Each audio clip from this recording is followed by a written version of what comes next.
नमस्कार दोस्तों, स्वागत है आपके अपने यूट्यूब चैनल स्टडी पॉइंट 11 में। दोस्तों, बिहार पीसीएस प्रारंभिक परीक्षा टेस्ट नंबर 12 आज है। इससे पहले मैंने 11 टेस्ट करा दिया है। अगर आपको देखना है तो प्लेलिस्ट बना हुआ है, जाकर आप देख सकते हैं।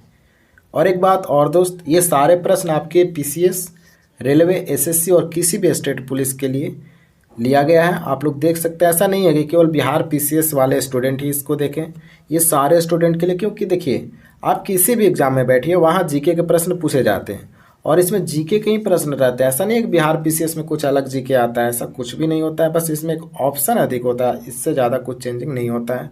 आप लोग इस वीडियो को देखिएगा तो आप लोग का कंसेप्ट भी क्लियर होगा।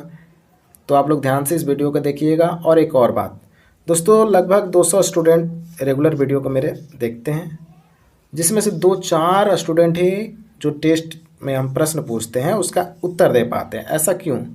तो दोस्तों, इसका एक ही रीज़न हो सकता है कि आप लोग, जैसे मैं टेस्ट नंबर 12 करा रहा हूं, तो आप लोग 11 नंबर टेस्ट नहीं देखे होंगे। क्योंकि इसी 11 नंबर टेस्ट से मैं 12 नंबर टेस्ट में अंतिम में एक प्रश्न पूछता हूं, जिसका उत्तर आपको देना रहता है। तो आप लोग भी समझ सकते हैं क्यों उत्तर नहीं दे पाते हैं स्टूडेंट।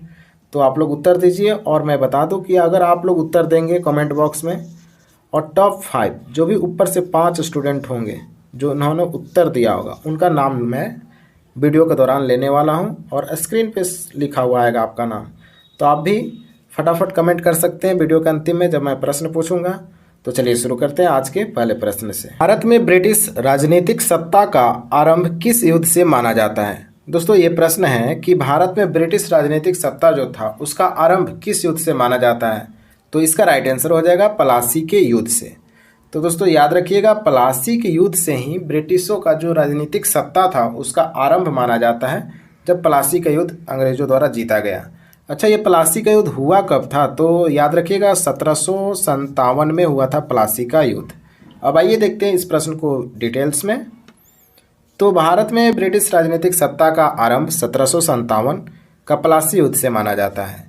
और इस युद्ध में अंग्रेज ईस्ट इंडिया कंपनी की सेना ने बंगाल के नवाब सिराजुद्दौला को हराया था। ये प्रश्न भी पूछा जाता है कि 1757 में जो प्लासी का युद्ध हुआ था उसमें हार किसकी हुई थी? तो याद रखिएगा, बंगाल का नवाब सिराजुद्दौला हार गया था, ईस्ट इंडिया कंपनी जीत गई थी। अब आइए नेक्स्ट प्रश्न पे चलते हैं। 1764 के बक्सर के युद्ध में ईस्ट इंडिया कंपनी के विरोध किन शासकों का गठजोड़ था? तो दोस्तों प्रश्न ऐसा है कि 1764 में जो बक्सर का युद्ध हुआ था, ईस्ट इंडिया कंपनी के विरोध में आए थे कौन से शासक, जिन्होंने एक गठबंधन बना लिया था। जैसे आजकल सरकारें गठबंधन बना रही है, वैसे ही 3 लोग गठबंधन बनाए थे। और वो कौन कौन थे? तो याद रखिएगा, मीर कासिम था, शुजाउद्दौला था और शाह आलम द्वितीय। ये तीनों लोग मिलकर ईस्ट इंडिया कंपनी के विरुद्ध लड़ाई लड़े, जिसमें इन तीनों की हार हुई थी 1764 के बक्सर के युद्ध से। और ऐसा माना जाता है कि बक्सर का युद्ध जैसे ही ये लोग हारे तो पूरे भारत पे अंग्रेजों का शासन स्थापित हो गया था। अब आइए देखते हैं इस प्रश्न को विस्तार से। तो अंग्रेजों के साथ अनेक लड़ाई के बाद कंपनी ने 1763 में मीर कासिम को बंगाल के नवाब के पद से हटा दिया।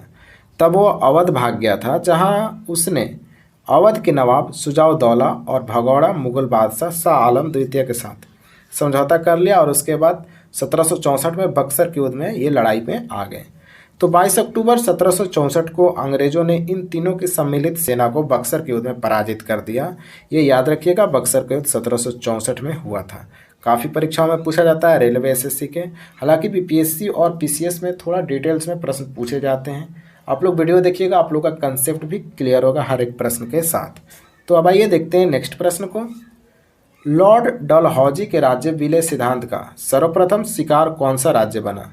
दोस्तों, लॉर्ड डलहौजी जो था ये राज्य विलय सिद्धांत पे काम कर रहा था, मतलब राज्यों को मिला रहा था, अपने क्षेत्र को बढ़ा रहा था। तो सर्वप्रथम इसका शिकार कौन सा राज्य बना था? तो याद रखिएगा, सतारा बना था। दोस्तों, अगर आप लोग को उत्तर पता रहता है तो आप लोग कमेंट बॉक्स में उत्तर दीजिए, इसमें कोई प्रॉब्लम नहीं है। आप लोग की फ़ायदा होगा, क्योंकि एक बार अगर आप उत्तर देते हैं तो आपको उस प्रश्न का उत्तर हमेशा के लिए याद हो जाता है। तो इसका राइट आंसर हो जाएगा, सतारा जो था ये पहला शिकार राज्य बना था राज्य विलय सिद्धांत का। और किसने चलाया था? तो लॉर्ड डलहौजी। ये भी आप लोग याद रखिएगा। अब आइए देखते हैं डिटेल्स में। तो लॉर्ड डलहौजी ने राज्य विलय सिद्धांत के तहत सर्वप्रथम 1848 में सतारा का अधिग्रहण किया। इसके बाद जैतपुर, संबलपुर, बरार, उदयपुर, झांसी, नागपुर तथा करौली का अधिग्रहण लॉर्ड डलहौजी के राज्य विलय सिद्धांत के तहत कर लिया गया। आप लोग के लिए मोस्ट इंपॉर्टेंट है सतारा, जिसको पहली बार लॉर्ड डलहौजी ने राज्य विलय सिद्धांत के तहत अपने राज्य क्षेत्र में शामिल कर लिया था। अब आइए देखते हैं अगले प्रश्न को। बुद्ध की जीवनी, बुद्ध चरित्र के रचनाकार कवि निम्नलिखित में से कौन है? तो प्रश्न है कि बुद्ध चरित्र जो बुद्ध की जीवनी है इस पुस्तक में, इसका रचना किसने किया था? तो दोस्तों ऑप्शन है अश्वघोष, पार्श्व, वसुमित्र, नागार्जुन, उपर्युक्त में से कोई नहीं। आप लोग को उत्तर पता है तो आप लोग कमेंट कीजिए। तो इसका राइट आंसर हो जाएगा अश्वघोष। तो दोस्तों अश्वघोष के द्वारा बुद्ध की जीवनी, बुद्ध चरित्र लिखा गया है। ये आप लोग याद रखिएगा, ये प्रश्न बार बार एग्जाम में पूछे जाते हैं। तो बुद्ध की जीवनी, बुद्ध चरित्र के रचनाकार कवि अश्वघोष थे। यह किसानों के सबसे प्रसिद्ध शासक कनिष्क के दरबार में रहते थे। अश्वघोष तथा अन्य बौद्ध विद्वानों ने अब संस्कृत में लिखना शुरू कर दिया था और पार्श्व व वसुमित्र जैसे बौद्ध दार्शनिक तथा नागार्जुन जैसे विद्वान कनिष्क के दरबार में विद्यमान थे। ये भी प्रश्न पूछा जाता था कि किस राजा के दरबार में ये लोग रहते थे, तो याद रखिएगा अश्वघोष रहते थे कनिष्क के दरबार में। अब आइए देखते हैं अगले प्रश्न को। विष्णु के वराह रूप की मूर्ति निम्नलिखित में से कहाँ से प्राप्त हुई? दोस्तों विष्णु के वराह रूप की मूर्ति जो थी वो कहाँ से प्राप्त हुई थी? गुजरात, मध्य प्रदेश, उत्तर प्रदेश, तमिलनाडु या उपर्युक्त में से कोई नहीं, या उपर्युक्त में से एक से अधिक। आप लोग को उत्तर पता है तो उत्तर जरूर दीजिए, क्योंकि मैं इस वीडियो के नेक्स्ट मतलब 13 नंबर टेस्ट में आप लोग का नाम भी लेकर आने वाला जो भी स्टूडेंट उत्तर देंगे। तो इसका राइट आंसर हो जाएगा, याद रखिएगा, मध्य प्रदेश। तो विष्णु के वराह रूप की मूर्ति मध्य प्रदेश से प्राप्त हुई थी। अब आइए थोड़ा डिटेल्स में देख लेते हैं। तो विष्णु के वराह रूप की मूर्ति एरण जो कि मध्य प्रदेश में है प्राप्त हुआ यहाँ से। तो पुराणों के अनुसार जल में डूबी पृथ्वी को बचाने के लिए विष्णु ने वराह रूप धारण किया था और यहाँ पृथ्वी को एक स्त्री के रूप में दर्शाया गया था। ये भी आप लोग ध्यान रखिएगा। अब आइए देखते हैं अगले प्रश्न को। मोहम्मद गोरी के किस दास ने बंगाल एवं बिहार पर विजय प्राप्त किया?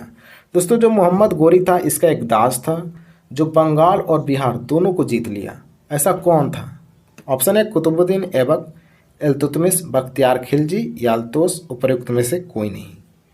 तो दोस्तों इसका राइट आंसर हो जाएगा बख्तियार खिलजी। जो था यह मोहम्मद गोरी का एक दास था, मतलब नौकर था, और इसने बंगाल और बिहार दोनों को जीत लिया। पहले बंगाल काफ़ी बड़ा था, आप लोग को पता होगा दोस्तों, और उसको जीता था किसने? बख्तियार खिलजी, और यह एक मोहम्मद गोरी का दास था। अब आइए देखते हैं थोड़ा डिटेल्स में। तो मोहम्मद गोरी के एक साधारण दास मोहम्मद बिन बख्तियार खिलजी, ये पूरा नाम है इसका, 1202 ईस्वी तक बिहार की विजय की तथा नालंदा एवं विक्रमशिला बिहार को तहस नहस कर राजधानी उदंतपुरी पर कब्जा कर लिया। और उसने 1204 से 1205 ईस्वी में बंगाल पर भी आक्रमण कर दिया। पहले बिहार जीता, उसके बाद बंगाल को भी जीत लिया। कौन? बख्तियार खिलजी। और ये मोहम्मद गोरी का दास था। मैं बार बार रिपीट कर रहा हूँ कि आप लोग को वीडियो के दौरान ही याद हो जाए, बार बार वीडियो देखना ना पड़े। तो अब आइए देखते हैं अगले प्रश्न को। बुद्ध की 80 फुट की बड़ी प्रतिमा जो बोध गया में है निर्मित की गई थी किसके द्वारा? दोस्तों ये प्रश्न भी पूछा जा सकता है कि बुद्ध की 80 फुट की बड़ी प्रतिमा कहाँ है? तो याद रखिएगा बोध गया में है। और इसका निर्माता कौन था? तो याद रखिएगा जापानियों के द्वारा इसका निर्माण किया गया था। जो 80 फुट बड़ी प्रतिमा जो है गौतम बुद्ध की, और इसका निर्माण किया था जापानियों ने, ये याद रहेगा। अब आइए देखते हैं थोड़ा डिटेल्स में। तो बुद्ध की 80 फुट ऊंची बोध गया में स्थित प्रतिमा लाल ग्रेनाइट एवं बलुई पत्थर से निर्मित है, जिसके निर्माण में 7 वर्ष का समय लगा। और यह प्रतिमा जापान के दाई जोकियो संप्रदाय के सहयोग के द्वारा निर्मित की गया था। तो जापान के द्वारा बुद्ध की 80 फुट ऊंची बोध गया में स्थित एक प्रतिमा का निर्माण किया गया ग्रेनाइट और बलुई पत्थर के द्वारा। अब आइए देखते हैं नेक्स्ट प्रश्न को। बुद्ध की खड़ी प्रतिमा की निम्न में से किस काल में बनाई गई थी? अभी दोस्तों सबसे बड़ी प्रतिमा जो 80 फुट का बनाया गया था बोध गया में, उसके बारे में देखें। अब देखना है कि खड़ी प्रतिमा के बारे में प्रश्न कर रहा है, मतलब खड़े गौतम बुद्ध का फोटो बनाया गया है मूर्ति के रूप में, तो ये किस काल में बनाया गया है? तो दोस्तों इसका राइट आंसर हो जाएगा कुषाण काल। क्या आप लोग को इसका उत्तर पता था? अगर हाँ तो कमेंट कर सकते हैं कि यस मुझे उत्तर पता था, और नहीं है तो भी आप कर सकते हैं कि नहीं था पता। अब आइए देखते हैं नेक्स्ट प्रश्न को। उससे पहले इस प्रश्न को डिटेल्स में देख लेते हैं, क्योंकि हम लोग का आदत है कि हर प्रश्न को डिटेल्स में देखना है। कुषाण काल में गांधार एवं मथुरा कला शैली के तहत बुद्ध एवं बोधिसत्वों की बहुसंख्यक मूर्तियों का निर्माण हुआ। वीएस अग्रवाल के मतानुसार सर्वप्रथम मथुरा में बुद्ध मूर्तियों का निर्माण किया गया, जहां इनके लिए पर्याप्त आधार था। तो एक वीएस अग्रवाल जी थे जिनके द्वारा ये बताया गया कि मथुरा में सबसे पहले बुद्ध मूर्तियों का निर्माण किया गया था, और इसलिए किया गया था कि वहाँ मूर्ति बनाने का सारा व्यवस्था ठीक था। अब आइए देखते हैं अगले प्रश्न को। देश में निम्न में से किसने मूर्ति पूजा की नींव रखी थी? ये प्रश्न काफ़ी इम्पोर्टेंट है दोस्तों, कि देश में सबसे पहले किसने मूर्ति पूजा की नींव रखी? जैन धर्म के लोग, बौद्ध धर्म के लोग, इस्लाम धर्म के लोग, या वैदिक धर्म के लोग? तो इसका राइट आंसर हो जाएगा बौद्ध धर्म। तो बौद्ध धर्म के लोगों ने सबसे पहले देश में मूर्ति पूजा की नींव रखी थी, शुरुआत किया था। अब आइए देखते हैं इस प्रश्न को डिटेल्स में। तो सर्वप्रथम मूर्ति पूजा का नींव बौद्धों के द्वारा रखी गई थी। यहाँ थोड़ा गलती से लिखा गया है, पौधों हो गया है, यहाँ होगा बौद्ध। तो थोड़ा आप लोग ध्यान दीजिएगा, यहाँ क्या होगा? बौद्ध। तो बौद्धों के द्वारा सबसे पहले मूर्ति पूजा का नींव रखा गया। महायानियों ने सर्वप्रथम बुद्ध की प्रतिमा स्थापित करके पूजा आरंभ की थी। अब आइए देखते हैं नेक्स्ट प्रश्न को। जगत नारायण लाल को किस जेल में भेजा गया? ये प्रश्न काफ़ी इम्पोर्टेंट है, और वैसे भी इस वीडियो में, इस टेस्ट सीरीज में मैं हर एक प्रश्न इम्पोर्टेंट जो होता है वही लेकर आता हूँ, जिसकी चांस काफ़ी ज़्यादा एग्जाम में पूछे जाने के। तो इसका राइट आंसर हो जाएगा कि जगत नारायण लाल को हजारीबाग जेल में भेजा गया था। काफ़ी इम्पोर्टेंट पर्सन थे। तो हजारीबाग जेल में जगत नारायण लाल को भेजा गया था। अब थोड़ा डिटेल्स में समझते हैं ये थे कौन। तो स्वतंत्रता आंदोलन के दौरान जगत नारायण लाल को हजारीबाग जेल में भेजा गया था। जुलाई 1929 में उनके हजारीबाग जेल से छूटने पर राजेंद्र प्रसाद ने पटना के गुलाब बाग में एक रैली को संबोधित किया था। तो याद रखिएगा, जगत नारायण लाल को हजारीबाग जेल में भेजा गया था। काफ़ी इम्पोर्टेंट है। अब आइए देखते हैं पिछले वीडियो का टेस्ट प्रश्न को। तो सांची के स्तूप का निर्माण किस शासक ने करवाया था? ये प्रश्न आपसे पूछा गया था। तो इसका राइट आंसर हो जाएगा अशोक के द्वारा सांची का स्तूप का निर्माण करवाया गया था। अब देख लेते हैं आज के प्रश्न। निम्नलिखित में से किस राजा के सिक्कों पर जहाज का चित्र अंकित है? ये प्रश्न आपसे आज मैं पूछ रहा हूँ।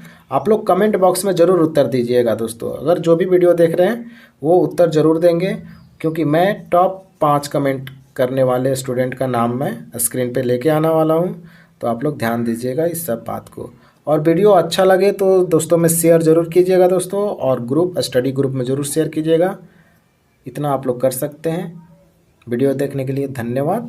Thank you. जय हिंद दोस्तों।